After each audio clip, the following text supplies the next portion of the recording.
Here at Unity of Tucson, our purpose is to provide a safe, loving, and inclusive space where everyone can explore the principles of the New Thought spiritual philosophy, which is the philosophy that we teach here.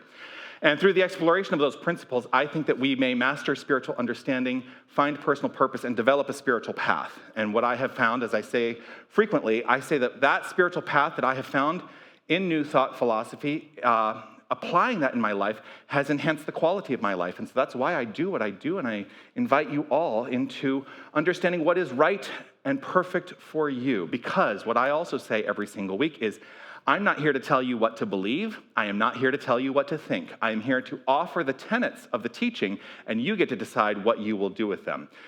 So,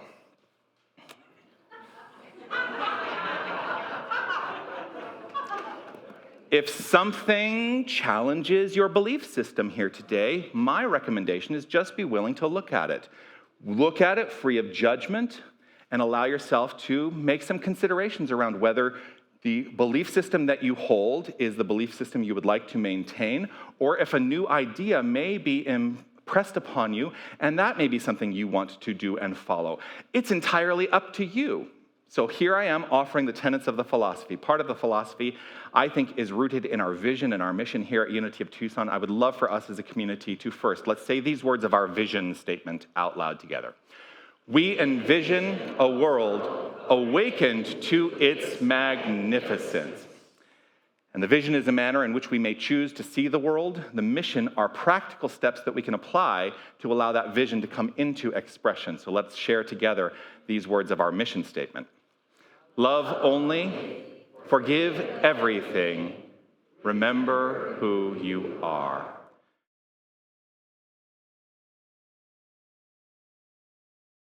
You know, feel what you feel. That's one of the things. We don't suppress feelings here. We allow ourselves to feel what we feel. And in doing that, I think that what we experience is the absolute amazingness of life. Because life is meant to be expressed through all of it. Through all of it. That's what we are here to do. You know, sometimes I am asked, what is the purpose of life? And I think to myself, well, what does New Thought teach about the purpose of life? And what do I actually think is true about the purpose of life? And you know, there is a consideration that was offered by one of the New Thought leaders in the early part of, I'm going to say it, the last century. Thomas Troward, who said, the purpose of life is to live in joy. That is the purpose of life, to live in joy. And here's the thing about that. No one can bring to us our joy. There is no circumstance out there from which we derive our joy. Our joy is an innate part of our beingness. And so as we allow ourselves to light up with joy, then we are seeing reflected in our experience that joy that we inherently are. And so the call is always to be the joy you wish to experience. That's the call. This past week, I've been giving a lot of thought about what I wanted to say, and knowing that the prayer chaplains were being dedicated into service, and knowing that I was singing the song, Amazing Things, I just had this moment where I said, oh, the talk this week is called Imagine Amazing. What if we approached life with our imagination rooted in understanding everything as amazing? Every last expression in life is absolutely amazing.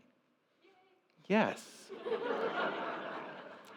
That's how I choose to use my imagination. How about you? There is, imagination is one of the 12 powers. We talk about the 12 powers, and imagination is one of the 12 powers, or one of the 12 faculties. And there's some discussion when we teach the class on the 12 powers. You know, people get confused by the word power because it sounds almost like I must be imagination, like power, like force. And I'm like, no, that's not what it's about. It's about an innate faculty. That what we call the 12 powers are 12 innate faculties. Now, a faculty is a capacity or ability that we are born with. But I want to be clear, too. They are things that we can learn as well. We can learn to adopt faculties and capacities in our life. What a great thing, because I'll tell you, if I didn't learn anything from the time I was born, it would be a very strange life. And so imagination is one of these innate faculties. It is a divine essence that exists as part of each and every one of our beingnesses. Is that a word? It is now, because I have imagined it into being. If Shakespeare can create a whole bunch of words, I think I can create a whole bunch of words too. Because we're both part of the infinite divine power and presence that is God, right? And so why not? If it's a word that I can articulate, it's a word that exists. Even if the dictionary doesn't agree with me. Here's the thing I think I want to acknowledge about imagination. The highest use of imagination, I believe, the highest use of imagination is to fully reflect our own original divine ideas. And what I mean by that is, as we have original divine ideas, and you know what? We all have original divine ideas. So the use of our imagination is to allow them to fully reflect in mind and then in our experience. Imagination is the ability to image the possibilities, to image the infinite possibilities, to picture, to conceptualize, to dream. We have the capacity to dream a life and to allow that life to come into the fullness of expression. So, why not dream big? Why not absolutely dream big? We can get so stuck in the mire of all the stuff that seems to be happening out there. We can get so stuck in all of that. And that can invite a limitation on what we think we can dream into being. If we put the power in this, if we put our understanding of the power outside to that stuff, then we have allowed that stuff to control us rather than knowing that we are the creators of our experience. And so when I say, let us imagine dreaming big, part of what comes up for me is to imagine this. Instead of consistently thinking, oh, what if it all goes wrong? What if it all goes right? What if we live from that point of view in every interaction that we have in life? What if it all goes right? And I mean all of it. What would life be like then? Woo, that's exciting to me. I get super jazzed up by that. Yes. What an amazing life. I can imagine amazing. How about you? Yeah. The truth is, we are always using our imagination, whether we are aware of it or not, because it is an innate faculty. So we are using it 100% of the time in the way that we experience life. If I have an interaction with someone, there is an imaginative part of me that is informing that interaction. And I'm either imagining magnificence or I'm imagining challenge. So I'm going to choose to stay on the side of imagining magnificence. But that's a choice. And we are all empowered through our choices. So if we are always using imagination, what is the manner of its use? Do we maintain a focus on that which is detrimental, or might it be more beneficial to focus on the constructive? The constructive. Now, there's a caveat. Because sometimes we focus on the constructive to the detriment of understanding what's actually happening in our lives. And we give it, I'm going to call it this, we give it lip service. It's all unfolding for my highest and best experience of life, even though everything seems challenging in my experience of life right now. If I affirm, but I am denying the circumstances, it's what we call psychological denial, not spiritual denial. I'll explain spiritual denial in just a moment. If I am experiencing a challenge in life, and I have experienced challenges in life, I don't know about you, but if I'm experiencing a challenge in life, one of the most detrimental things I can do is to pretend it's not happening. It's all God, it's all good, ooh. Because to me, well, we have a language for that. We call it spiritual bypass. But that airy-fairy idea of it's all God, it's all good. Now, here's the thing. It is a fundamental truth in the absolute that, yes, it is all God. It is all good. But we also get to inform the experience ourselves. And so, if I am living in the consciousness of psychological denial, that doesn't have any effect on me, except I keep looking at it. There it is. I keep looking at it. So it actually does have effect, because I've given it the power. And that's where I will explain spiritual denial. Spiritual denial is denying that anything in the world of circumstance has power over me. That's spiritual denial. Nothing in the world of form has power except the power that you allow it to hold over you. And so, you are the authority in your life. You are the spiritual authority for everything that unfolds in your life. Imagine a life lived from that point of view 100% of the time. To not let yourself trip up. Imagine amazing. Today is an invitation to use imagination as a tool for transformation. That's the invitation today, to allow yourself to be spiritually transformed through the use of your imagination. That spiritual transformation begins with an understanding of your innate divine identity. I talked about it a little bit last week when I talked about the first two principles of the 5 basic principles of unity. The first 2 principles are God is all there is, that infinite creative source, that infinite creative power. The principle of creation is all there is. That's the first principle. The second principle is, if that's all there is, we must be part of that, because we cannot be separate from that all that is. So we are divine. Our innate identity is divine. The wholeness of our beingness is divine. Linda Martella Whitsett, one of the great contemporary authors in this movement, someone who speaks, what she is putting out into the world speaks to my soul so deeply. She offered this. She said, the greatest mind action is to pivot away from a sense of ourselves as only human and toward an awareness of our divine identity. That is the greatest mind action that we can undertake, to remember who we are. That's what that means in our mission statement. Remember who you are. The wholeness of you is divine. So what if we got curious about what is possible? Because the theme is curiosity. What if we got curious about what's possible when we imagine our life from the point of view of our divine identity rather than being rooted in a limited perception of life? What would that be like? I like to refer to this construct as, with this phrase, that it is my opportunity to stop believing in God and start believing as God. That is what we are called upon to do, to live our life from the point of view of beingness, because that is who and what we are. In the musical, I laugh because if you don't know me, I do come from a background of musical theater. I know it's shocking.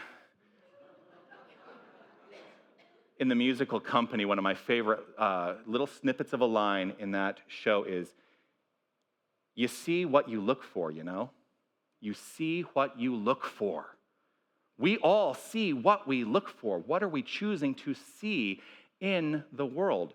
What we see is a reflection of that which is within each and every one of us. Ernest Holmes said, life, and this is a paraphrase quote, and I want to be really clear. I know where part of this quote comes from, but I've not been able to source the remainder of this quote. So this is maybe Ernest Holmes, and somebody added to it. But I love this. He offered this. He said, life is a mirror. If you're familiar with Ernest Holmes, that should be fairly familiar to you. Life is a mirror reflecting images of your thought. If you see confusion, don't blame the reflection. If you see confusion, don't blame the reflection. If you see challenge, don't blame the reflection. If you see upset, don't blame the reflection. You are in charge of what you see because you see what you look for, you know? It's like a funhouse mirror, right? You ever been to a funhouse, like at a carnival? And you go up to those mirrors and they're all kind of like wobbly, and you look at yourself and you're like, wow, that's a very distorted view of what I look like. And then I have to think to myself, sometimes I look in a regular mirror and I think, that's a very distorted view of what I look like.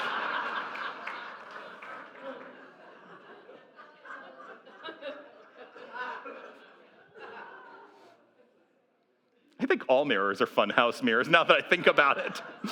But we see the distortion in that reflection, right? But the distortion is not the truth of your being. It is simply the reflection of that which you have chosen to gaze upon. And so what are you choosing to see? What if we could shift the reflection by shifting our inner vision? That's a question of curiosity. That is a question for contemplation. What if we could shift the reflection by shifting our inner vision? Think about what that might look like for you.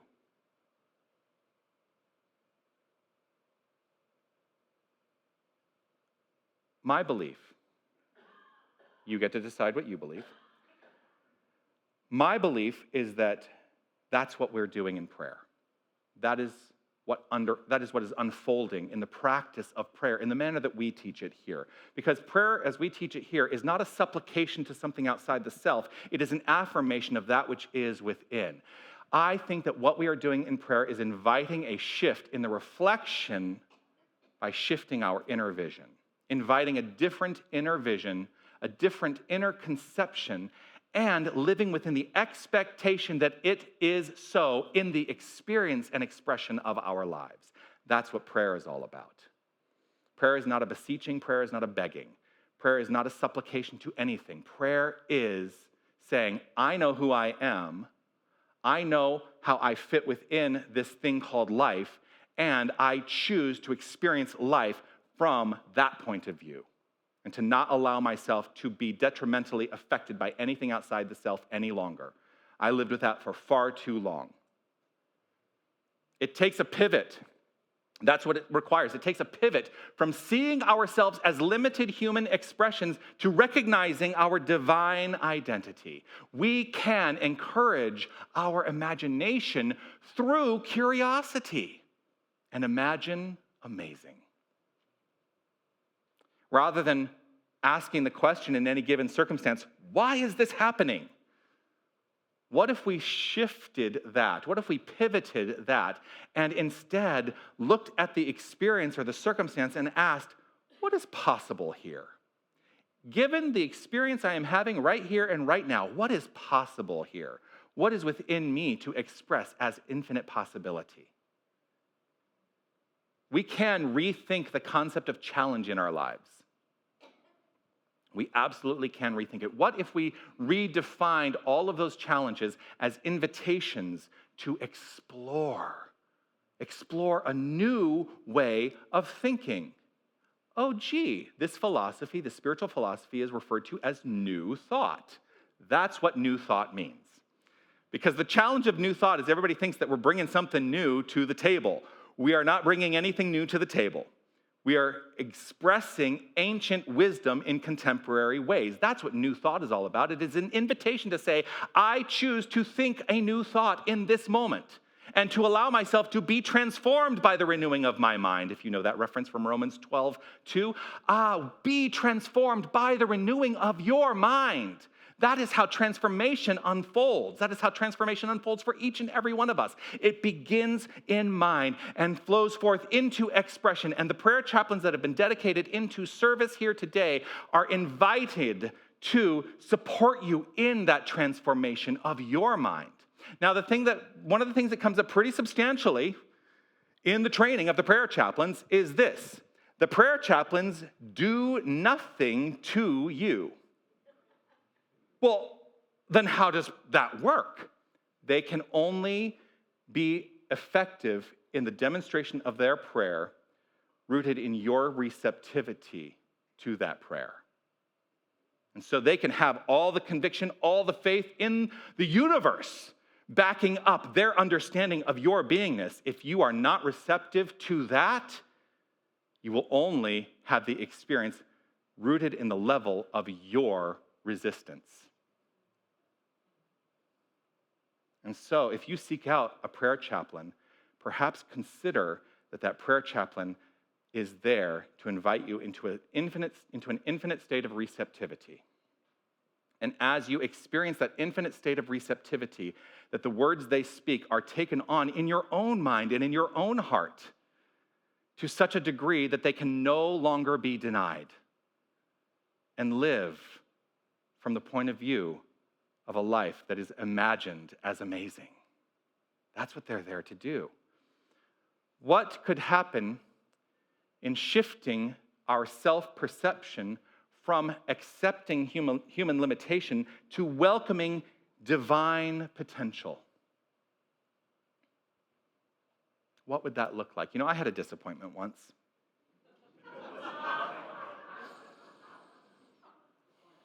Just that one time. There is one time in my life I've been fired from a job. I've had a lot of, in my previous life as an actor, I've been a minister now for almost 14 years in consistent ministry. My previous career was as an actor, and as an actor, there are times of feast and famine. There are times when you're doing great, and audition after audition, you're booking jobs, and you're getting to play in the theater, and then there are times where it all just isn't happening.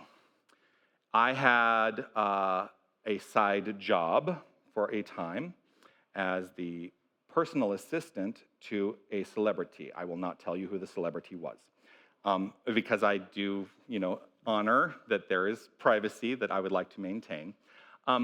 This particular, and this is all before my New Thought experience, right? One day, I was working out of this individual's house, and I I came to work, and I'm, working in the dining room, kitchen area of their home, and well, you don't know who it is, so you don't care, probably. This is someone who would typically sleep till about noon, and I was usually at work by 9, so I had a few hours. Well, finally, I'd been there for a few hours, and my boss came down, and they looked at me, and they said, "I'm going to have to let you go." I was in such a state of shock in that moment because, number one, I don't think I did anything that would have led to that decision. I was also in such a state of shock because it was the first time I had been told that I was fired from a job that I didn't think to ask why. To this day, I have no idea why I was let go. And the reason I bring that up is because I could have continued to accept the limitation in mind of disappointment and allowed it to play out and play out and play out, and I could have lived in a state of, ultimately, depression. I won't deny, because it was before New Thought, I did let that take hold for a short time, but not a long time, because I came to the realization that that experience is not what defines me. Rather than perceived hardship, I stepped into the possibility of what can be.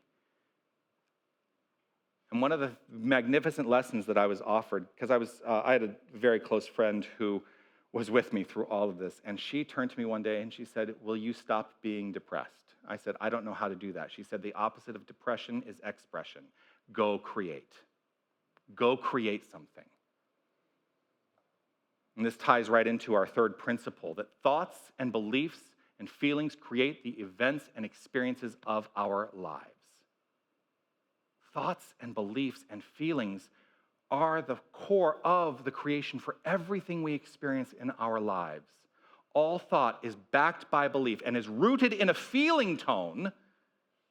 And so, every thought, every belief, and every feeling is constantly creative in our lives. So our lives are a state of constant prayer. It does not need to be a formal version of prayer like we teach in class, like I'm about to start teaching in class on Wednesday nights. It doesn't have to be that formalized version of prayer. Every thought, every belief, every feeling is creative in your life. And so everything is prayer. Everything, all of it. We are praying, whether it is formal or it is just our lives, our thoughts unfolding, right? Everything is prayer. Prayer and meditation are the practical tools we teach to create the life we imagine. That's the fourth principle, that prayer and meditation are the tools we teach to address those thoughts, those beliefs, and those feelings. And we are always, always in a state of being empowered. Because what happens in prayer is that we are not addressing the effect, ever. We are addressing the cause. The cause is in mind. The cause is entirely, and you know it's funny because I always say the cause is in mind. Note that I don't do the cause is in mind. The cause is in mind because mind is not the brain. Mind is the core of your being. You are fully mind expressing. Curiosity leads us beyond the constructs of limitation and invites us into infinite possibility. So the question that I leave you with today is this: what amazing things are you ready to imagine into being? Peace and blessings. You are magnificent.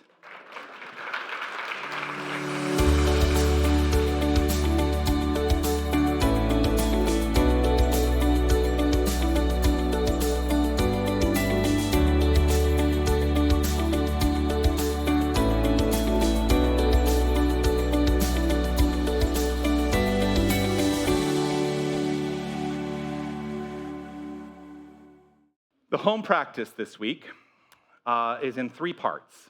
Oh gosh, he's giving us one of those long things. It's actually fairly simple, I think. The first part of the home practice this week is to affirm. To affirm. Craft an affirmation. This is on you. To craft an affirmation that reflects the amazing possibilities you choose to experience. Craft an affirmation. Do it by the end of today. Just one affirmation. That's all I'm asking for. The prayer chaplains have to come up with lots of affirmations in their training, right? You only need to do one. When you have crafted that affirmation, step into the activity of imagination. Imagine. Close your eyes. Imagine your life as a reflection of that divine identity. And ask yourself, what does it look like to embody this affirmation? And then solidify. Through the practice of prayer, use affirmative prayer to design your relationship to that experience. That is the homework. I know I always see a lot of cameras or phones come out and take pictures of that. This is also posted on our website on the video archive page. So if you were not able, and it's on Facebook now. Sherry's putting it on Facebook. Thank you, Sherry. Yes. So that is the home practice this week, and I invite you to take that to heart. Deeply grateful.